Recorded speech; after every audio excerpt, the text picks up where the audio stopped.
Hola, hola mis queridos amigos de YouTube, bienvenidos a mi canal, soy Cami Colmenares y en este video te voy a estar enseñando cómo corregir no puedo compartir historias en Instagram Live. Para ello quiero que te quedes a ver todo el video porque todo va a estar súper interesante, acompáñame. Bueno, lo primero que vamos a hacer va a ser irnos a menú, luego vamos a entrar en Instagram Live.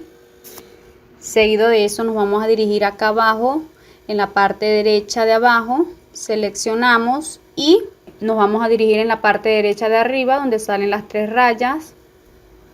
Luego vamos a seleccionar configuración, seguido de eso nos vamos a ir donde dice privacidad. Luego vamos a seleccionar donde dice historia. Luego de eso donde dice contenido compartido. Deben de tener estas dos opciones donde nos dice permitir volver a compartir en historias, la tienen que tener habilitada, y permitir compartir también la deben de tener habilitada. Quizás ustedes no las tengan habilitada alguna de ellas y por ende no pueden compartir publicaciones en su historia. De manera que esto no te funcione, pues yo te recomiendo irnos a menú, entramos en ajustes. Seguido de eso vamos a entrar donde dice aplicaciones. Vamos a buscar donde nos diga Instagram Live.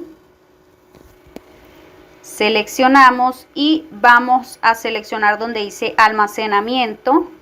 Vamos a eliminar caché, que se encuentra en la parte derecha de abajo. Y luego van a reiniciar el teléfono celular y verifican si se les ha resuelto el problema. Vuelven a entrar en Instagram y verifican si se les ha resuelto el problema.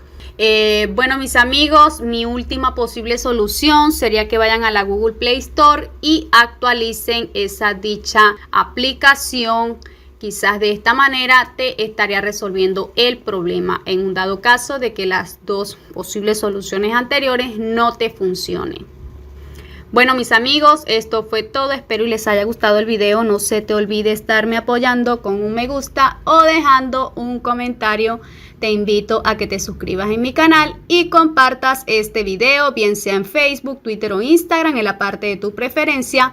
Me estarías ayudando muchísimo, muchísimo. No tengo más nada que decirles. Me despido. Hasta la próxima. Bye.